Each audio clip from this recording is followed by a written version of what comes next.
आज का बच्चा जिस हाल में है, उस परिस्थिति को गुजर रहा है, बहुत दुखी हैं। बच्चे बेरोजगारी में जिस तरह से अपनी जीवन यापन कर रहे हैं, जिस तरह से उनको भरमाया जा रहा है, जिस तरह से उनको गुमराह किया जा रहा है, ये बड़ा दुर्भाग्य दिवस है। इस उत्तराखंड का बनना उत्तराखंड के लिए, हम युवाओं के लिए, हमारे बच्चों के लिए बड़ा दुर्भाग्यजनक रहा। आज तक जितनी भी भर्तियाँ होती थी इससे पहले, 2000 से पहले, उसमें ये होता था किसी जो पेपर बनाते थे उनको नियुक्त किया जाता था, एक चैनल बनता था, उनको तब तक बाहर नहीं आने दिया जाता था जब तक पेपर नहीं हो जाता। उसमें लैंडलाइन हुआ करता था, वो भी बंद हो जाते थे और उनको वही ऑफिस में जब तक वो पेपर जब बच्चों के नहीं हो जाते थे, किसी भी अधिकारी को, किसी भी कर्मचारी को, चाहे चपरासी हो, उनका खाना पीना रहने की सारी व्यवस्थाएं वही कर दी जाती थी। जब पेपर हो जाता था उसके बाद ही उनको छोड़ा जाता था, ये प्रक्रिया होती थी। लेकिन राजनीतिक माहौल में ऐसा परिवर्तन आया कि एजेंसियां बना दी गई, कभी नोएडा की, कभी गाजियाबाद की, कभी उसकी जिसने कमीशन दिया उसको दे दिया। ये परिस्थितियाँ 2000 के बाद की है। अभी मैंने यूपी में देखा, कहीं आया कि वो दरोगा है, 2 स्टार का भर्ती है, उससे बोला गोली भर तो डाल के रास्ते गोली भरा, हमने भी नौकरी कोई पैसा नहीं दिया, बिल्कुल ईमानदारी से नौकरी। लेकिन जो आज प्रक्रिया बन रही है, ये राजनीतिक षड्यंत्र है। आपके माध्यम से विज्ञापन निकाला जाता है, 100 आदमी की पोस्ट आती है, 20-25 हज़ार आदमी आवेदन करता है, बच्चा आवेदन करता है, वो जो फीस जाती है वो 100 बच्चों के तनख्वाह की 5 साल की व्यवस्था हो जाती है। इस बात को ध्यान रखिएगा। और वो 100 सेलेक्टेड हो जाते हैं, चाहे वो MP हो, चाहे MLA हो, चाहे उसमें ब्यूरोक्रेट्स भी होते हैं। आपने देखा होगा, ब्यूरोक्रेट अगर सचिव है तो उसकी पत्नी कहीं कुछ है, किसी का वो है भतीजा है तो किसी का कुछ है। आप जाके देख लीजिए, गौर से करिए। मैं आपको दावे के साथ बता दूँ, मैं IT और सोशल एक्टिविटी में मैंने जानकारियाँ ली कैसे गुमराह करते हैं, शासन कैसे गुमराह करता है, कैसे ब्यूरोक्रेट और खाकी मिलकर कैसे देश को बर्बाद करते हैं। अगर आप जानना चाहते हो तो आप मांग रखो, वो जो अधिकारी, जो कर्मचारी जो पेपर बनाता है, उनको तब तक बाहर ना निकलने दिया जाए, तो उनके सारे फोन सीज कर लो।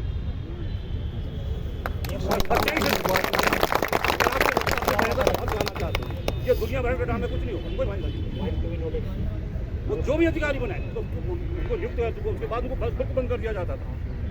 35 दिन बंद रहते थे वो, उनको गार्ड की सुरक्षा में रहते। और आज की स्थिति ये हो गई, उन्होंने कहा यहाँ मेरा कोचिंग संस्थान वहाँ चलता है, मेरा वो इसी से संपर्क है। 2000 से शुरू हो गया, 2002 के बाद बढ़ा है। और स्थिति आज ये हो गई है कि आप आगे अगर आपने देखा होगा विधानसभा भर्ती में कोई धामी के साथ फोटो खिंचा रहा है,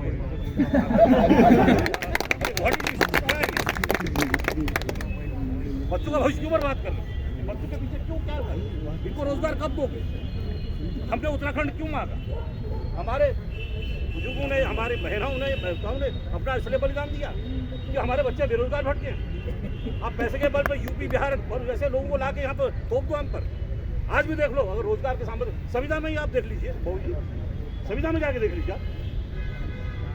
कोई डायरेक्टर है, कोई यूपी से है, कोई बिहार से, उसने अपने हाथ मिला कर दूसरा ड्राइवर अपने यहाँ का रखा हुआ। बड़ी क्या है, क्यों हमारे बच्चे नहीं है?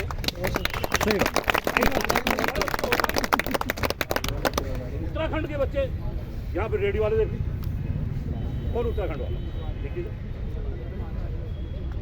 नहीं बर्तमान हम घर में नहीं बात सकते। ये रेडी का लाइसेंस हमको क्यों नहीं देते भैया? नगर निगम हमें क्यों नहीं देता? लोग उत्तराखंड वालों को देना, वो उत्तराखंड के बच्चों को दे। सभी पढ़े लिखे नहीं, सभी नहीं पढ़ा पा रहे। आज कोचिंग करने के लिए आप बच्चों कैसे कैसे कर्जा लेके, कैसे कैसे माँ बाप इधर उधर से भटक करके कर रहे हैं, लेकिन रो रहे हो, परेशान है। हमें खुद बहुत बच्चों को देखता हूँ परेशान हो। अरे कितना कैसा करो, क्या कब तक करो, जगो। और ये जो आपसे एक निवेदन है मेरा, ये मांग रखो बाबू जी कि सारे अधिकारी जो भी जब भी पेपर हो, वो अधिकारी का पैनल बनाया जाए, उनको तब तक जब तो पैनल हो आउट ना हो जाए। और जरूरत नहीं है एक के बाद एक पेपर करने की, टाइम दो। क्यों आप ऐसा कर रहे हो? आप ऐसा खींचो, कांग्रेस वाला का था मैं तेरा करा दूंगा, बीजेपी वाला करा मैं करा दूंगा, यूपी वाला करा मैं। अरे तुम क्या करा दे भाई? तूने दुकानें खोल दी। अरे रोजी रोटी है कि दुकानदार चला रही? अरे बच्चों को रोजगार दो। हमारे मैं कहूँ पौड़ी, चमोली, उत्तर पाकिस्तान, अल्मोड़ा, बिजौर, अरे यहाँ के बच्चे दिखाओ ना कहाँ नौकरी मिलेगी। आप यूपी से लाए करें, वहाँ का यहाँ हमने वहाँ कोटा दे दिया। अरे क्यों कोटा दे दिया भाई? हमारे बच्चे पढ़े लिखे नहीं है। आप दो बच्चों को रोजगार देने की व्यवस्था करो। ये जो प्रोसीजर है इसको अपनाइए, इसके लिए हम मांगते हैं।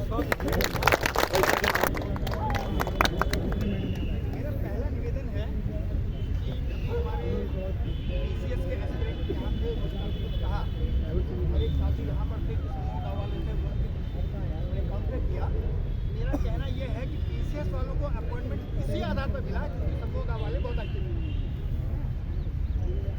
PCS वालों ने जो लोग कल गए थे, बाई चांस मुझे उनकी आपस की बात जो सुनाई दी उसमें वो इतने प्रफुल्लित थे कि उनका कहना था कि इस धरती में सबसे अच्छा आदमी उत्तराखंड लोक सेवा आयोग का अध्यक्ष है। जो यहाँ पर भाई हैं मेरी बात से सहमत होंगे, मेरी बात हो रही है या नहीं हो रही है? चैनल से वो कहते हैं कि इस धरती का सबसे अच्छा आदमी है, हमें तो गलत फहमी के साथ और मैं व्यक्तिगत तौर पर मैं ओन करता हूँ कि उससे ज़्यादा दूर इस धरती पे कोई है ही नहीं।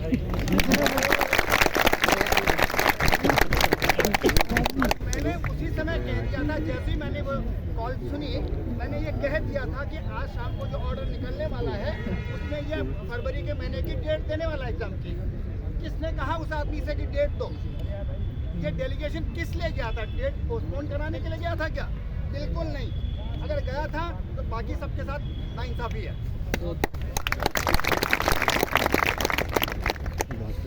वहां पर कह रहे हैं कि अध्यक्ष ने कह दिया है कि सिटिंग अध्यक्ष ने कह दिया है कि सिटिंग जज की देखरेख में जांच होगी। अध्यक्ष कौन होता है? सरकार तो चाहती ही नहीं है, और अध्यक्ष तो उनका गुरु है। अध्यक्ष यहाँ की पैदाइश नहीं है, दिल्ली का भेजा हुआ है। बिल्कुल सही बात है। दूसरी चीज, इन्होंने उनसे क्या पूछा कि जो इस समय जो महिला अभ्यर्थी हमारी PCS में हैं, मेंस दे रही हैं, महिला अभ्यर्थी, क्या उन पर जो अभी अध्यादेश महिला अध्यादेश लागू हुआ, क्या उन पर लागू होगा? क्या हमारे लोगों ने अध्यक्ष से पूछा? अगर पूछा तो उन्हें बताना चाहिए था। दुर्भाग्यवश हमारे विपक्षी नेताओं से भी किसी ने पूछा कि जिस विधेयक को आपने आंख मूंद के समर्थन किया उसमें क्या लिखा था, वो भी बताने को तैयार नहीं है। सरकार तो गुमराह करेगी, विपक्ष भी गुमराह कर रहा है। पता ही नहीं उनको, वो मिले जुले हैं। वो खुलेआम का ये क्यों नहीं कहते कि जो एग्जाम चल रहे हैं उन पर वो लागू नहीं होता? अगली बात मैं बताता हूँ, हमारे जो अभ्यर्थी यहाँ बैठे हैं, कृपया वो बताएं कि जो उन्होंने एडमिट कार्ड डाउनलोड किया उसमें 2 पेपर होते हैं रोज, 9 से 12 और 2 से 5। 9 से 12 वाली के लिए आपको कितने बजे वहाँ पहुँचना है? आयोग ने क्या कहा हुआ है? कृपया एस्पिरेंट यहाँ पर थे अभी PCS वाले बता दो यार। 8:30 बजे, 11 बजे का पेपर होगा तो 9:30 बजे। 12 बजे का जो 9 बजे का जो पेपर है, कितने बजे पहुंचना वहाँ? 7:30। 9:30 बजे। देखिए सुनिए, 2 पेपर हैं, दोनों पेपर के बीच में 2 घंटे का गैप। एक हिस्ट्री का होगा, दूसरा ज्योग्राफी का होगा। माइंडसेट चेंज करने में समय लगता है। इनका कहना है कि सुबह 7:30 बजे आयोग के अंदर घुस जाओ 9 बजे के पेपर के लिए। आदमी 7:30 का अंदर का क्या हुआ है, हिस्ट्री पढ़ रहा है, और जब वो 12 बजे बाहर निकलता है फिर वो कहता है कि 2 बजे के पेपर के लिए 12:30 बजे फिर अंदर घुस जाइए। ये कौन सी नाइंसाफी है? ये इंसाफ है क्या? 2 पेपर कैसे दे देगा? चोरी तुम करोगे, अब रुकेगा एस्पिरेंट्स। थोड़ा इस बात पे भी ध्यान दें, बंदों साथ चले। इस बात आखिरी बात, जो राजनीति होती है वो राजनीति PCS के एस्पिरेंट्स के साथ में हुई है और वो उसका शिकार हुए हैं। उन्हें कैसे आयोग ने अपॉइंटमेंट दे दिया? उन्हें जो बेरोजगार संघ है इससे अलग क्यों कर दिया? वो बड़ी चीज हो गए। वो कहाँ से? वो जब एक संघ ऑलरेडी बना हुआ है उसी के नेतृत्व में अगर वहाँ पर जाते तो सभी का भला होता। छोटा करने की कोशिश की गई है, जबकि PCS के जितने भी एस्पिरेंट्स हैं उसमें अधिकांश ऐसे होंगे जो समूह गाँव वाली में 10 बार फेल हो गए होंगे।